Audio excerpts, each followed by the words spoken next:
I was a socially acceptable drinker growing up. I would have at least a few drinks most nights of the week. But in my 30s, I realized that I'd been drinking this way for about 20 years. Man, that catches up with you. I was probably 30, 35 pounds overweight. I was tired. I was weathered.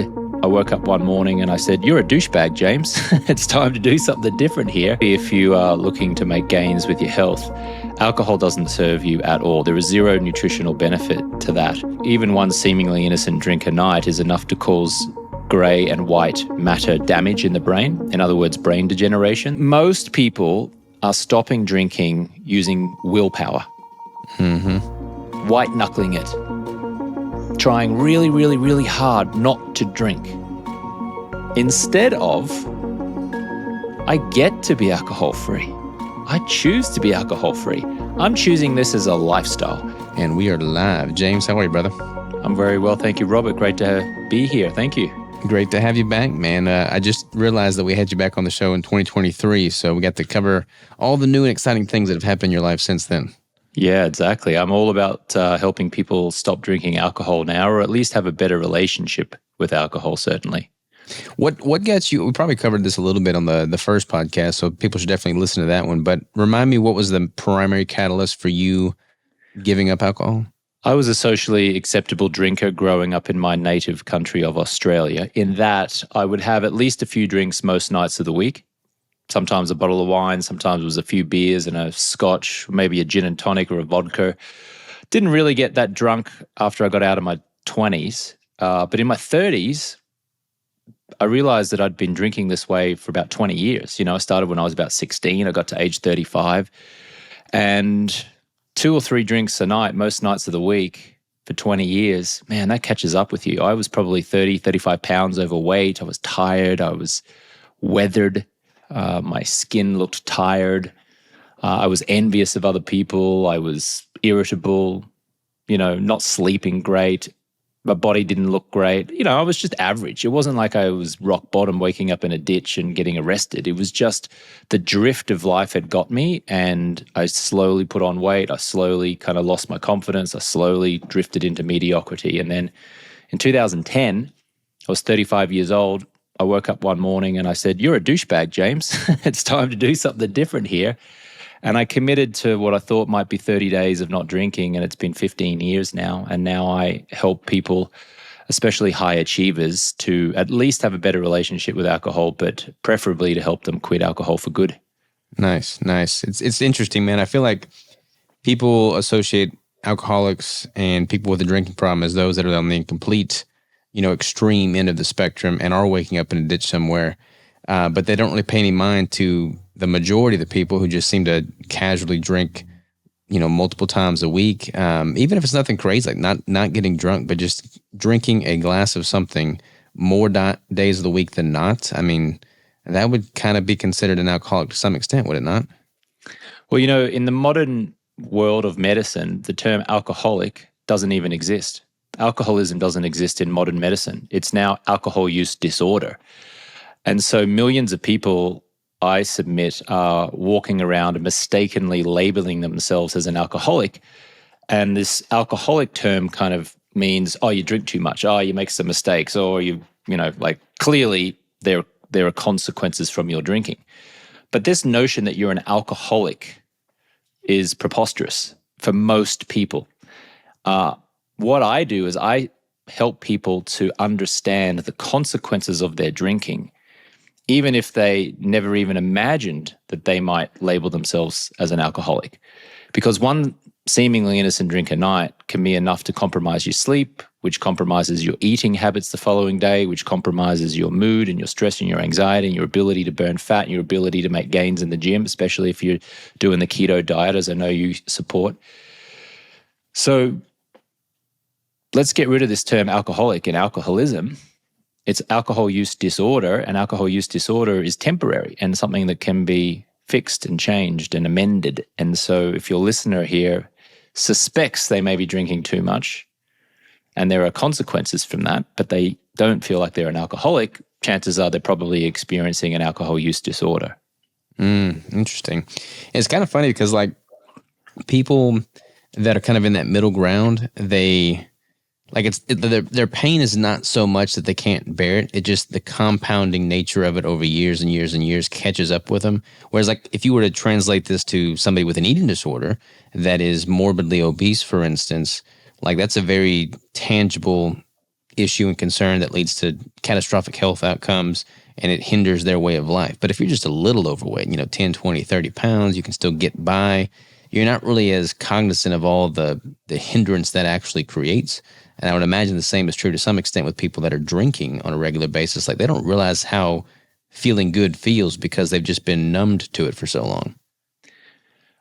I help people make the intangible tangible. And I do that by asking them a couple of questions. And those questions might include, how much do you drink? What do you think has been a consequence of your way of drinking over the course of many years and sometimes decades? And when they trace it back, when they really look at it, you can trace being overweight in part to your drinking habits, to high blood pressure in part to your drinking habits, to poor sleep in part to your drinking habits, relationship strain in part to your drinking habits, mediocre financial life in part to your drinking habits. Let me prove it financially, okay? Let's just say that you have a business and your business does $1 million in annual revenue and you're a drinker, not an alcoholic. You're not waking up in a ditch, you're not doing anything too crazy, but you recognize that you're operating at about a 6 or a 7 out of 10 compared to your potential because your drinking is causing you to be irritable, stressed, tired, fatigued. That shows up. You don't make an additional sales call, you don't think strategically, you kind of procrastinate, et cetera, right? So 6, 7 out of 10, $1 million. Now, if you're consistently alcohol-free, you remove the alcohol. Now you sleep better, feel better, think better, strategize better, make an additional call, get better clients, do partnerships, just basically operate so much better in that business, feeling like an 8 or a 9 out of 10. How much additional revenue might you make in that business? Now, when I ask people that, they often say one or two things. They say, I might make another $500,000 a year, or I might double. I go, okay, well, let's take the conservative figure there. $500,000 additional revenue you would make if you stopped drinking. Therefore, your drinking habits are costing you $500,000 a year. And when I say that, it's like the penny drops. It's like this drop the mic moment. They go, oh. Because they were in their head going, well, I'm only spending $5,000, $10,000 a year buying alcohol, no big deal. That's interesting, but not nearly as interesting as the money they did not generate because they were drinking. And if you may, or if I may, let me just do a little calculator here. I'm pulling out my calculator.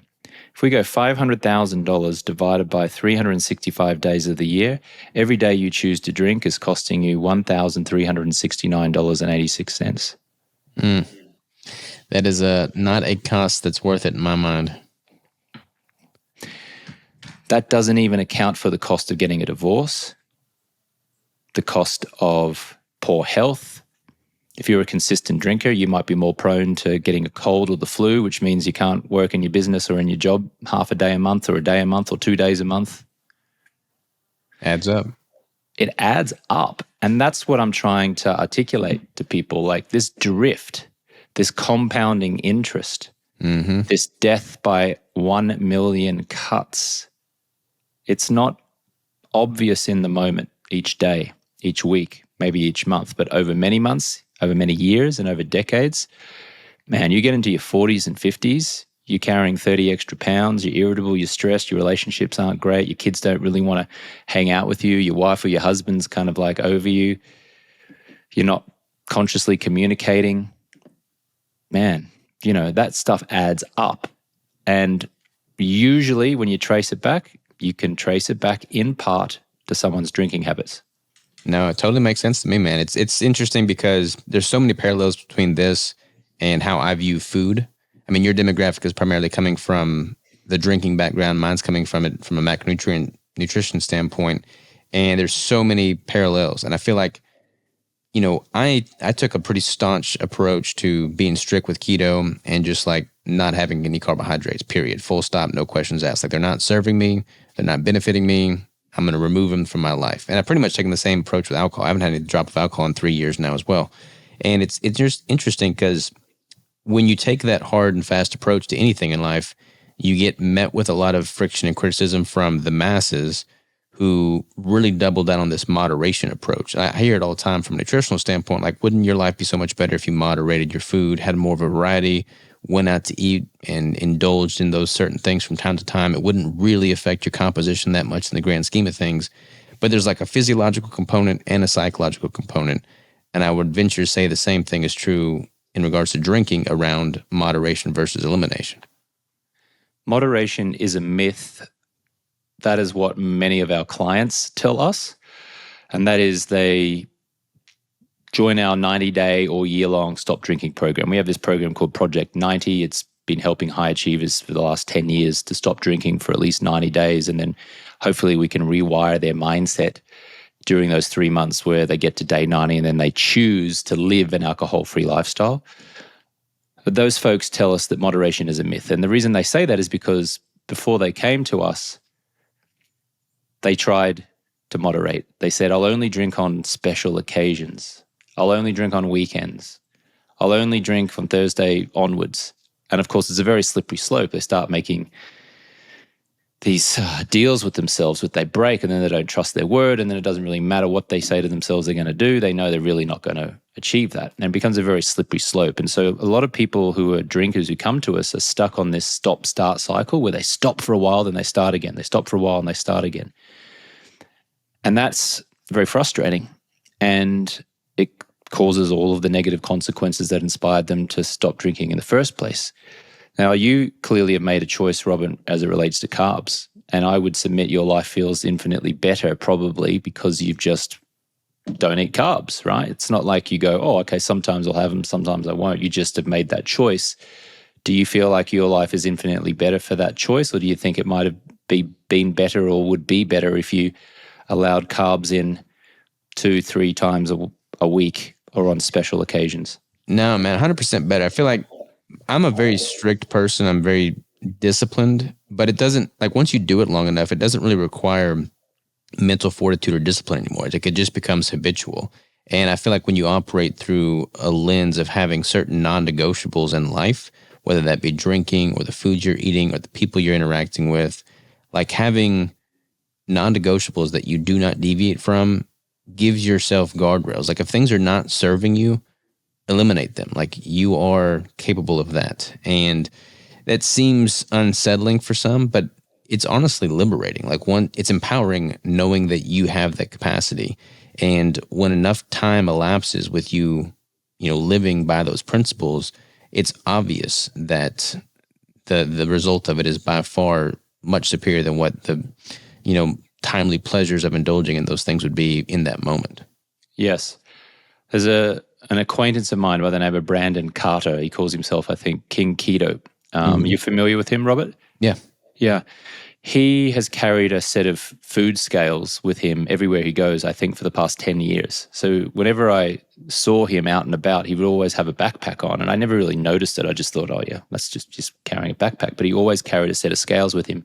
He claims he's weighed every single meal that he's ever had for the past 10 years. Like, he weighs the food. And for him, that's just what he does. It's not, oh, geez, I've got to weigh my food again. It's just what he does. And so that way, because he weighs his food, he understands the macros, the proteins, the carbs, the fats. He tracks it, and that helps him make healthy choices for him throughout his life. And he's ripped, by the way. Like, he's very, very fit, seems very fit. He shared some of his blood work, very high testosterone, good health metrics. But for him, it's just what he does. He kind of looks at the rest of society and goes, what do you mean you don't weigh your food? I don't understand that. Like, that seems peculiar. Interestingly, just 9 days ago, I started weighing my food for the first time. I had so much resistance for 10 years. I remember having friends, I'd go over to their house and they're weighing food. I'm like, what are you doing weighing your food? Don't you just want to just eat food and just get on with it? He's like, no, man, you got to track your macros. I'm like, track your macros? That sounds so dull, so extra work. Just like eat a whole lot of protein and some fat and limit your carbs and you'll be fine. But now, 9 days into this thing, Robert, I got to tell you, I am sold on this idea, at least initially, of weighing my food, because what it's doing, it's educating me as to what foods have what carbs and fats and proteins. And in 9 days, I've lost, let me look at my whiteboard here. I've lost 7 pounds. I've lost 7 pounds in 9 days. So 7 pounds in 9 days, just tracking my food and weighing my food. Now, I'm not saying everyone needs to go and buy a set of scales and weigh their food, but it's interesting to me that something that I resisted for a decade, I just started doing it, and now it feels very simple and very normal. And now I hope it'll just be the default. Yeah, 100%, man. And like, I don't want to suggest that everybody has to weigh their food, but if they're not happy with where they're at compositionally, like, it makes the most sense. Like, that is low-hanging fruit. That is something that can be measured. If it's measured, it can be managed, and you have 100% control over it. And most people have no clue what their true intake is. They may be way overeating or way undereating, and they just are clueless. They're ignorant to it because they don't know basic macronutrient profiles and what certain foods contain. And the same is probably true with alcohol. People don't realize, what the carbohydrate or caloric content of that alcohol is. They oftentimes have 2 drinks and lose count before they know it. They've had 8. They only think they're having 4. So like that adds up. And from a habitual standpoint, man, it's interesting because I got a 3-year-old kid right now, and every night we do the whole bedtime, bath time, brush your teeth routine, and he resists brushing his teeth like crazy, like it's an ordeal. And I'm sure every kid ever was like that. But now you and I, we brush our teeth like it's just part of the day. Like, you just are healthy. You have basic habits. You don't think it's weird. You don't think it's anything obscure or, a hurdle to overcome. It's just normal. And the same thing is true with weighing your food, tracking your macros, not drinking alcohol, going to the gym, like all those things that serve you well. You just do it consistently enough, see the fruits of that labor, and then it's like, okay, why would I not do this? Yeah. Especially if you are looking to make gains with your health, alcohol doesn't serve you at all. There is zero nutritional benefit to that. And so even one seemingly innocent drink a night is enough to cause gray and white matter damage in the brain. In other words, brain degeneration. There was a study out of the UK in 2022 of 35,000 middle adults, and they looked at those 35,000 adults having 1 drink a night. Brain degeneration. Crazy. People don't realize that. And then from a caloric point of view, you have 1 glass of Chardonnay or a white wine or a Riesling or something. That's the equivalent of having 1 donut and a packet of crisps. I mean, people don't understand that. They just think, oh yeah, just a glass of wine, that's fine. You're literally drinking calories. And those calories will then turn into sugar. And what happens is that then it increases your appetite. It leaves you with this feeling that you now want to eat more than what you already have. Think about it, like anecdotally, when you drink, you get hunger. You want to eat more. And so now you're eating more food that you ordinarily would not have eaten, packing on more calories. Not to mention, the body now has to go to work to break down the toxins from that alcohol. Most people are drinking alcohol close to bed. 1 drink is enough to compromise your sleep.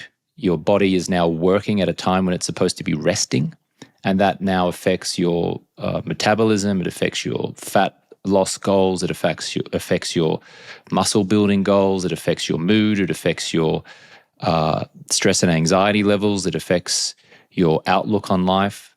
All of those kind of things, which then can influence your behaviors, such as, oh, I'm not going to track my food because I'm tired, or I'm not going to be conscious about my food today because I'm tired. I just need a little pick-me-up, so let me just have some pancakes and some whipped cream at IHOP just to get a bit of a boost, or let me have this can of Coke, or I'll have this Kit Kat or this Snickers bar, and so forth and so forth and so forth. So what I'm trying to articulate here is even 1 seemingly innocent glass of alcohol per night is enough to really compromise many areas of your life.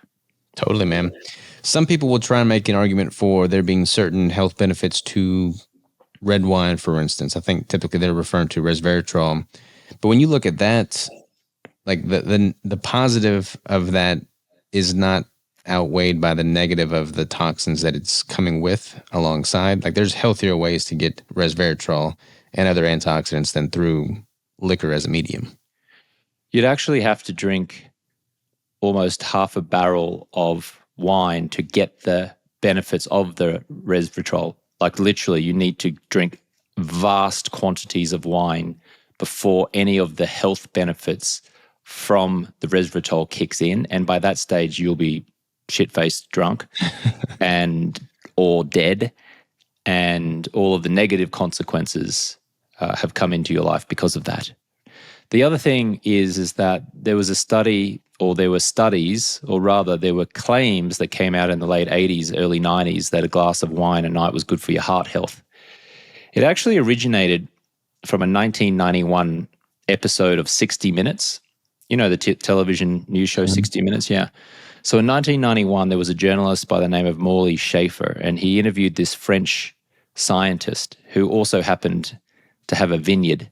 He came from a family of winemakers. And this scientist was the one who put forward on the 60 Minutes television program that a glass of red wine may have health benefits to your heart. And at the end of this 60 Minutes episode, the journalist Morley Schaefer had a glass of red wine. He turned to the camera and he said to the 30 million Americans who were watching the episode that night, "So the secret to a great life might lie in this glass of wine. Cheers." And then he went to sip it. The following day, US Airlines reported selling out of red wine on domestic flights. And in the 30 days after that episode aired, there was a 40% spike in red wine sales across the country. And over the course of 1 year, a 32% spike in red wine sales, all because of one 60 Minutes episode in 1991, where the basis of the claims was from one French scientist who happened to be a winemaker. The following year, 60 Minutes re-aired the same episode. You know, sometimes they just say, "Hey, we're going to show you this episode from a year ago," right? Same thing happened. Next day, US Airlines sold out of red wine sales spiked again. And people just latched on to this claim that red wine's good for the heart. There was just one problem though, Robert. It's been found that that claim simply wasn't true. There have been repeated studies over the years now, over the last 3 decades, with the benefit of more science, more studies, more rigorous testing. And all of the studies now show that there is not any health benefit to any amount of alcohol. That's it. In fact, in 2023, there was a Professor Tim Stockwell from the University of Victoria in Canada, and he studied 107 previously published studies claiming that a glass of wine was good for your heart. And those studies involved 5 million study participants. And what Professor Stockwell found was that all of those 107 previously published studies were either, quote, skewed and or biased. In other words, the people who were funding those studies had direct links to big alcohol, whether it be liquor companies directly or associations associated with big liquor. So I want to really implore your listener to do their own research on this. However, I can tell you I've been researching this now for 10 years. I wrote a book called Clear, which just came out in 2025, and I do a whole chapter on this, breaking down and breaking apart the claim that any amount of alcohol is good for you.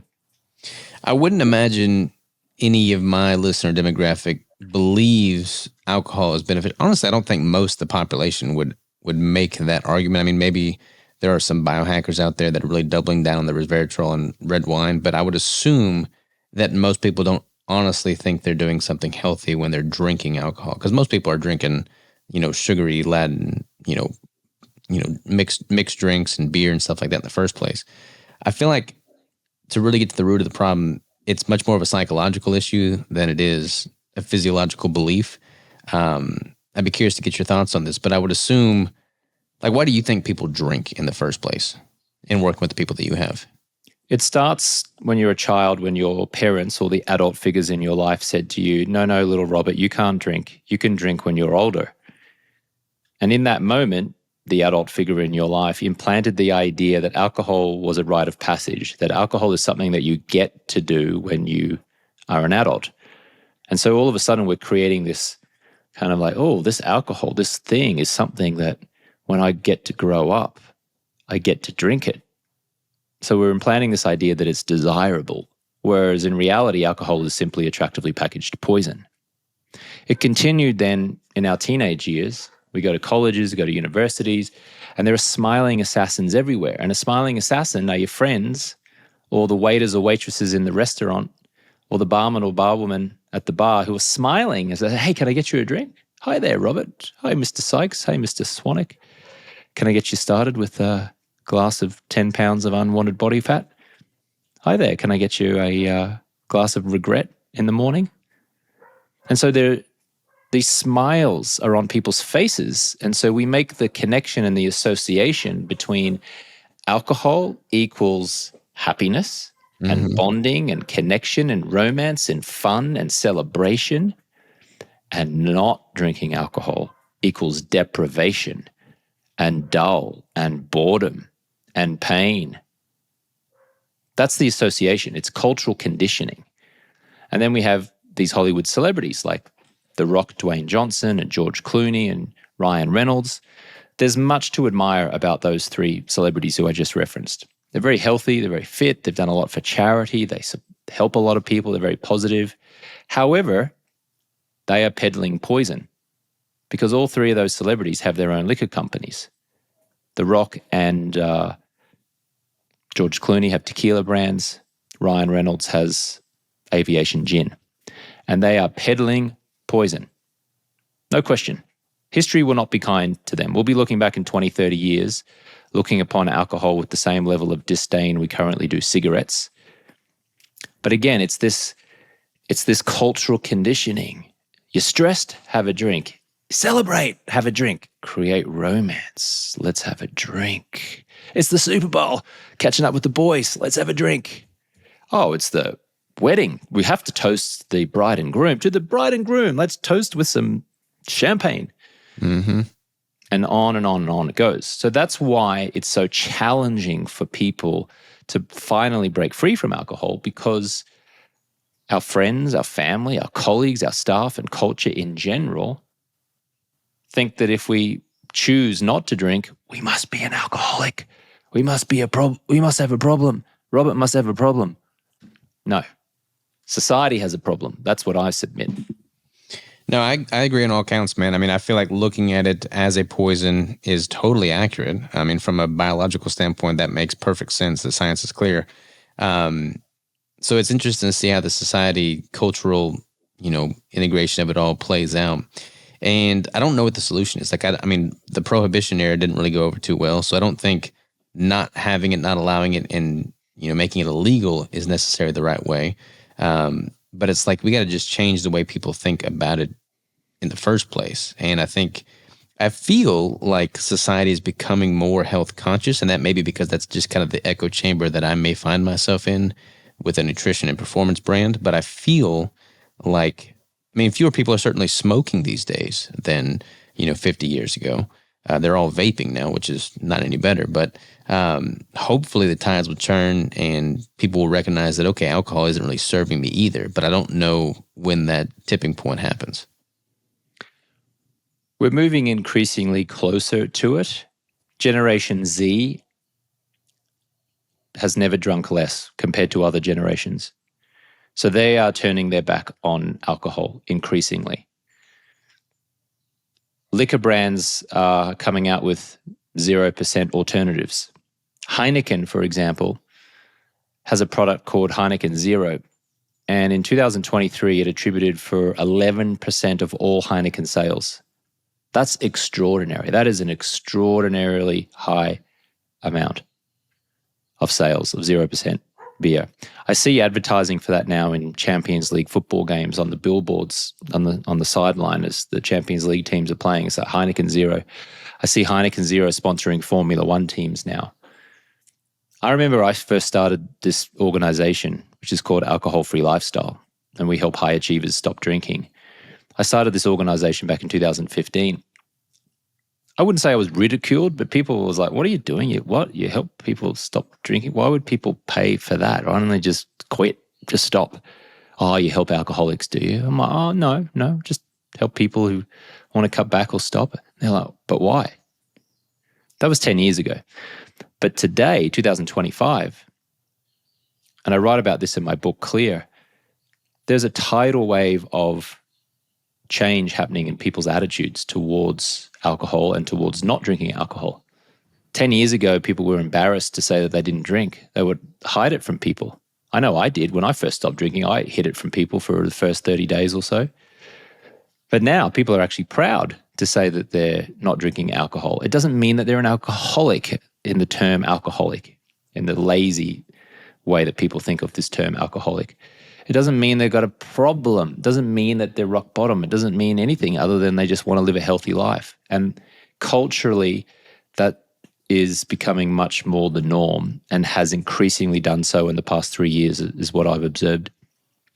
Yeah, I would agree with that for sure. I feel like social media and media in general it's obviously a double-edged sword. I mean, people use it to see people like The Rock promoting their tequila brand, and it, puts that in a favorable light. But I feel like also people recognize that there are high achievers out there that are proud to announce they're not drinking alcohol, and they want to emulate that as well. So it is that double-edged sword, but I feel like they're like with my generation, for instance, I'm 33, and I mean, I came into the world before social media was there, there was no cell phones really. But now, like everybody, all of my peer group, like I had my buddy text me the other day and he's like, man, I got to stop drinking as much. I got to clean up my diet. I'm putting on too much weight. My testosterone's down. And I'm like, yeah, man, you got to fight that dad bod. It's going to happen to you. It's going to sneak up and get you. And it's like that generation is going through that chapter in life where they don't have, the high testosterone they did when they were in their 20s. They're not as active as they were. They're sitting at a desk job more frequently than not. And it's like they are recognizing, their physical downfall and just how they feel overall. They don't have as much zeal for life. But that generation can also see via social media and other platforms, the internet, that, hey, look, there are better alternatives out there. You don't have to drink alcohol to be successful. So I feel like from that generation on, they're becoming much more awakened to the fact that, we can go through life without going out with the guys for brewskis afterwards, I think a lot of us also are seeing what could be the effects of alcohol on our parents, or in some cases, grandparents. Because our parents and grandparents drank considerably more than what this current generation drinks and what Generation Z is drinking. Anecdotally, my mother is married to an 82-year-old man and he has dementia. And he was a lifelong drinker. Now, he wasn't a lifelong drinker of, 6-pack every night and a bottle of wine every night, but, at least 2 or 3 drinks a night, most nights of the week for 70 years. Well, let's say 60 years. Let's give him the benefit of the doubt. No, 65 years is probably the most accurate figure, I would say. Probably started drinking when he was 15. He's now 83, right? Doesn't drink so much now because he's got dementia, but 65 years drinking a poison which has been shown to destroy matter in the brain, grey and white matter in the brain.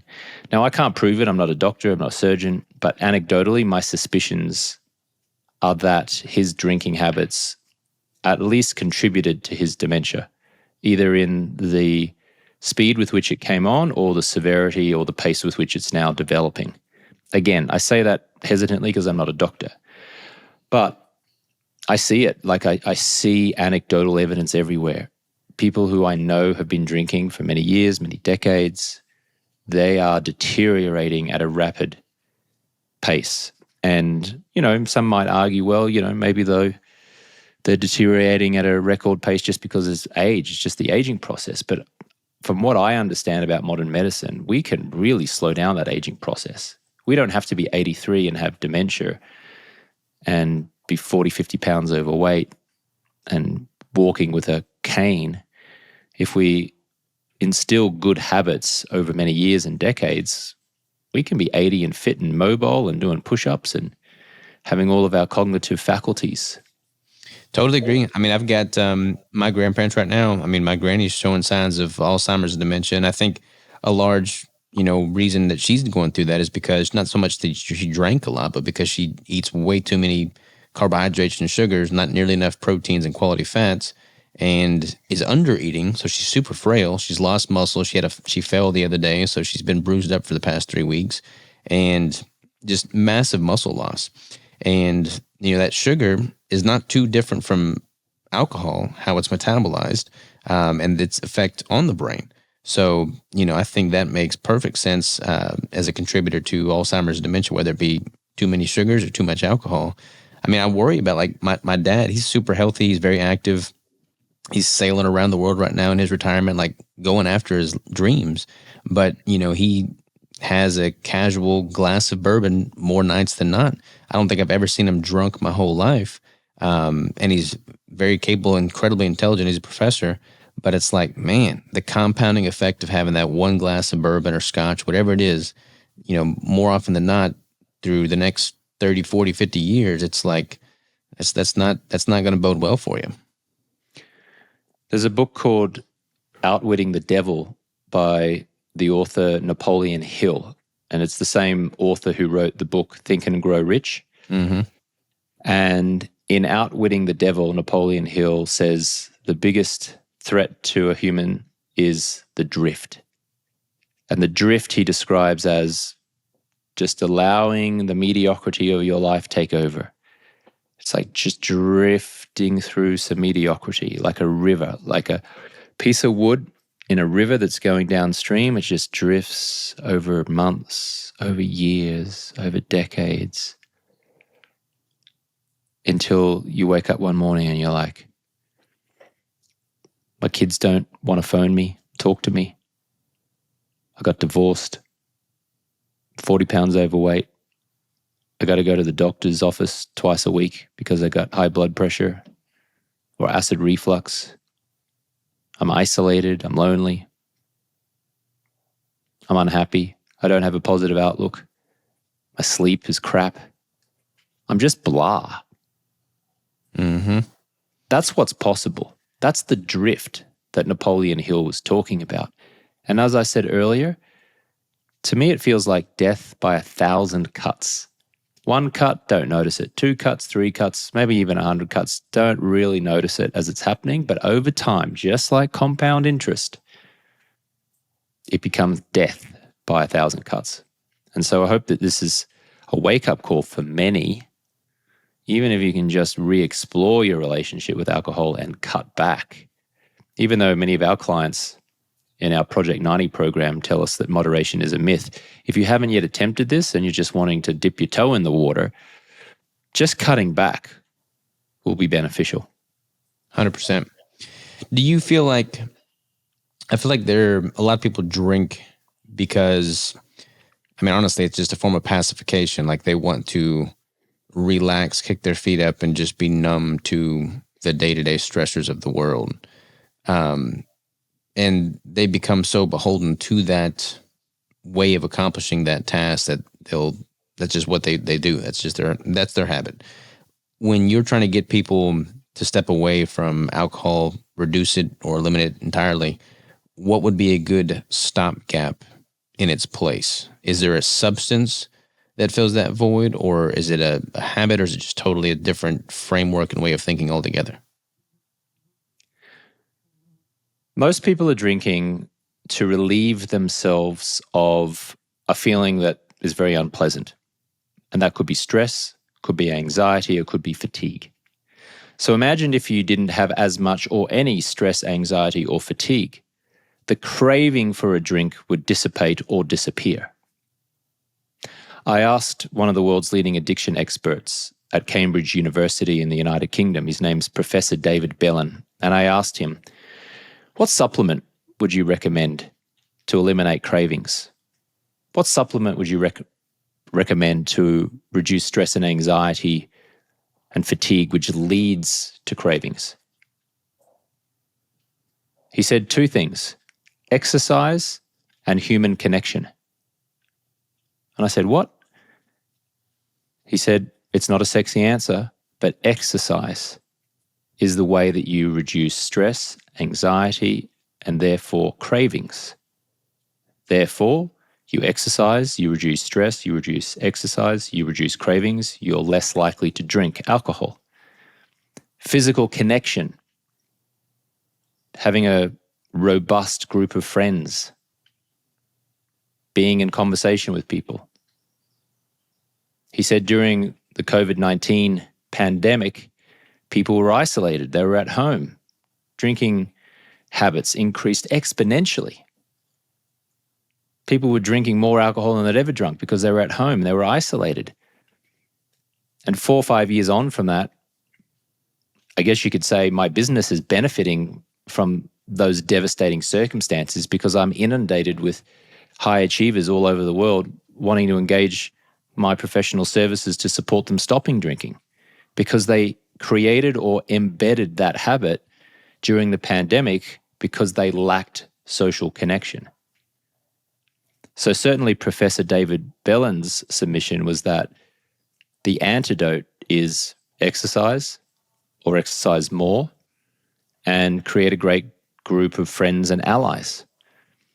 One of the world's longest human studies is out of Harvard University, and they started studying these, what were then late teens, early 20s men back in the 1930s. And many of them, if not all of them, have died now. But what they found as they checked in with these men over 75, 80 years before they died was, what's the biggest contributing factor to your happiness? And they all said the quality of their relationships. Mm-hmm.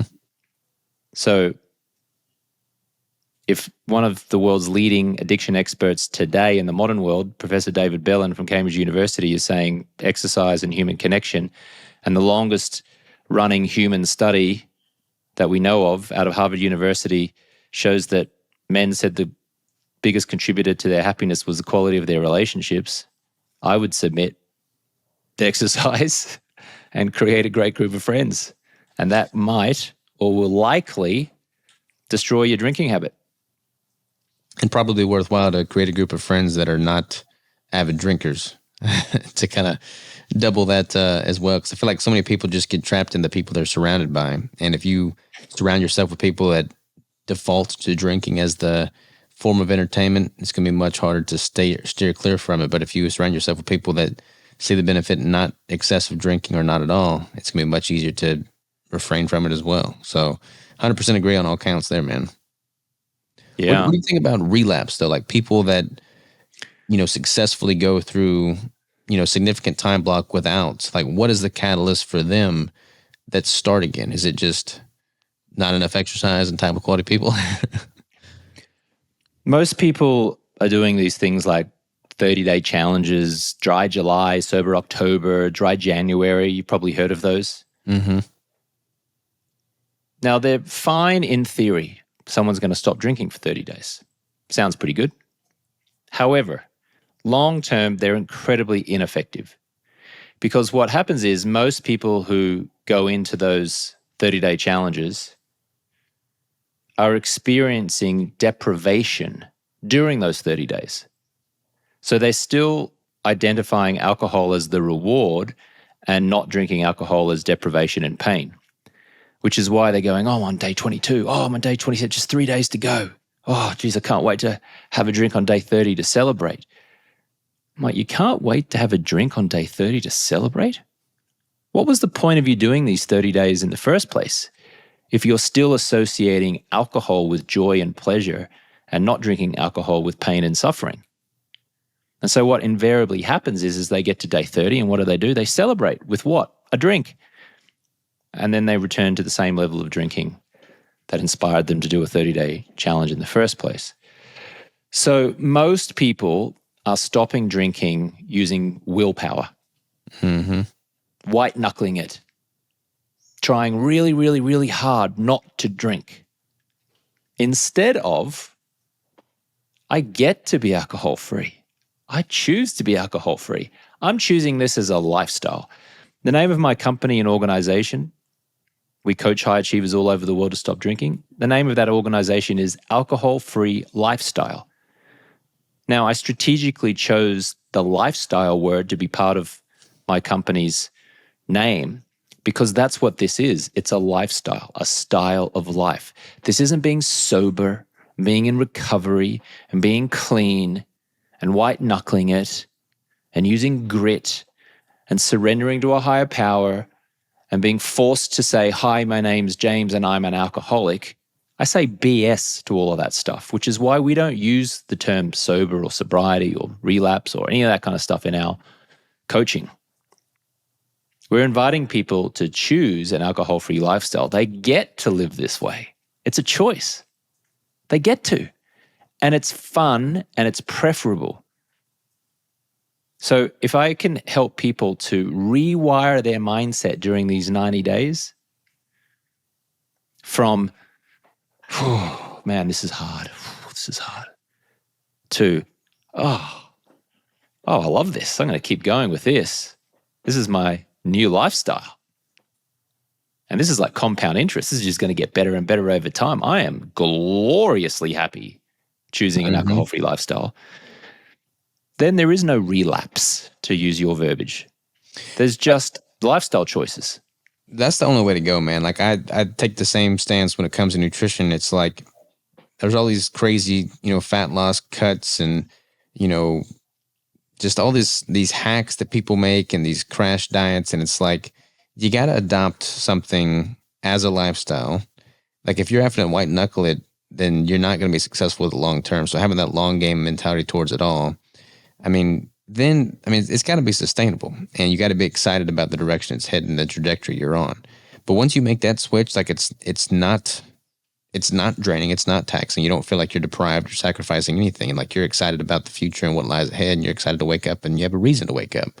And yeah, man, when you can make that shift when it comes to your training activities, your food that you put in your mouth, the drink that you consume, like the doors just start opening. So I 100% agree. May I ask you a question about carbohydrates? By all means. When I've been weighing my food in these past 9 days, I've been advised by a coach on the macros. So 40 grams of protein, 40 grams of fat, 180 grams of protein. And let me just check my FitnessPal. How many carbohydrates? 170 grams of carbohydrates. So that's the goal for me being in a cutting phase. So I'm looking to cut some visceral fat. And the macros are 180 grams of protein, 170 grams of carbohydrates, and 40 grams of fat per day for 30 days, first 30 days, and then we reassess. I'm loving eating the protein and the fat. And the carbohydrates I'm finding I'm really only getting from some of the vegetables that I'm eating. I'm not eating processed crap or anything like that. I'm getting some carbs from a few dates. I've had a little bit of rice in the last 9 days. But mostly the carbs are coming from things like broccoli and some vegetables. So in keto, do you refrain from eating any of the vegetables that have calories in them? Because you said that you are just zero carbohydrates. If carbohydrates are in vegetables or salads, do you refrain from eating those vegetables and salads? I don't eat a lot of vegetation. You can certainly eat vegetables on a ketogenic diet, especially low glycemic index vegetables that, like your dark leafy greens. You just want to avoid anything like the rice and the breads and the pastas and things like that. I don't eat any fruit really because, fructose is, prevalent in fruit, and there's quite a bit of sugars, natural sugars, but sugars nonetheless in fruit. So I don't really eat much of that. But the vast majority of my food intake is coming from quality fats and proteins. And my total carbohydrate consumption is normally south of 30 grams a day, typically under 20 grams a day. So a handful of carbs from trace sources like that in vegetables, but not really anything that's going to be significant. Got it. Okay. So it's not like you're saying 0% carbohydrates every day, because you are getting 20 or 30 grams of carbs each day just by naturally eating some of those other foods. It's more like... And there's trace carbs in eggs, so like if you eat enough eggs, you can have some trace carbs adding up from that. There's a little bit of trace carbs in heavy cream. I mean, some people do a really strict carnivore diet where they're pretty much consuming, depending on how strict they want to take it, exclusively beef, water, and salt, in which case you would be consuming 0 grams of carbohydrates. And your body can produce the minimal amount of carbohydrates necessary for the brain internally via gluconeogenesis. So you don't honestly need to consume any carbohydrates. Your body can metabolize all that within itself. If you're eating 170 grams, 180 grams of carbohydrates, you're still using carbohydrate metabolism, glucose metabolism to provide energy for your day-to-day function. Whereas I'm taking a fat metabolism, fat adapted approach and primarily using lipids and ketones as my primary fuel substrate. Got it. So knowing now that I've been advised 180 grams of protein, 170 grams of carbs, and 40 grams of fat, if you were to advise me on increasing my fat burning potential, what would you propose amending from those macros? So how much do you weigh? 180 pounds? Yeah, I started at 186 and now I'm 179.4. Okay, so your coach, recommended you take in basically 1 gram of protein per pound of body weight, which is a typical recommendation. But now if we look at your total caloric intake, 180 grams of carbs, 170 grams of protein, and 40 grams of fat, that's only 1,760 calories. That's not a whole lot of food. I typically try to have as high a caloric intake at the onset as possible and then gradually taper that down so that my metabolism is able to acclimate accordingly. If you're doing more of a short-term aggressive, weight loss approach, which I wouldn't typically recommend, but if you are going that route, you are going to have to be more aggressive with that total calorie count. But 40 grams of fat is not very much at all. And a lot of competitors and people going through a fat loss phase, by keeping their total dietary fat intake so low, if they do that for too long, they'll start to see some repercussions hormonally speaking, because you need more dietary fat to optimize hormone health. So if I wanted to get you more from a fat adapted standpoint, I'd probably bump your calories up a little bit higher and then basically invert the carbohydrates and the fat. So keep your carbs super low and your fat significantly higher.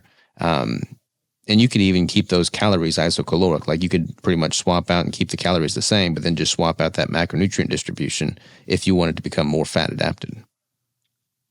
Thank you very much. I appreciate that. Yeah, I'm told that the strategy is 30 days of this as a cut to try and lean up. And then I'm told that as soon as I've kind of stripped most of the undesirable fat off my body, then we increase the calories and we change the macros and we go into a build phase. That seems to be the strategy that's been communicated to me. There is definitely a benefit to having a dedicated build phase and a dedicated cut phase. I mean, a lot of people try and just, do like a lean gain or they're competing for one another. In order to optimize muscle growth, you ideally need to be in a surplus. In order to optimize fat loss, you ideally need to be in a deficit. So trying to do both simultaneously is just like being stuck in purgatory limbo land.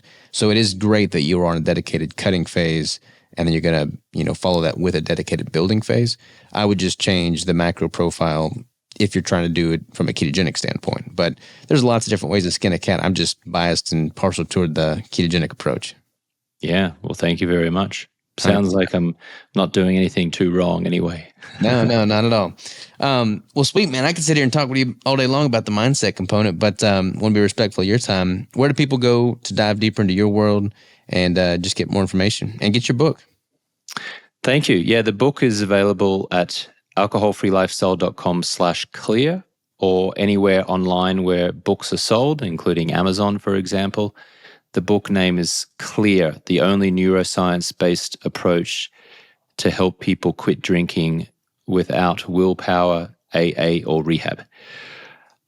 My website is alcoholfreelifestyle.com, and I referenced our 90-day stop drinking process, which the University of Washington studied in a scientific study back in 2023 and found a 98% reduction in drinking from those who went through that Project 90 process. If you'd like to learn more about that, you can just go to alcoholfreelifestyle.com/project 90.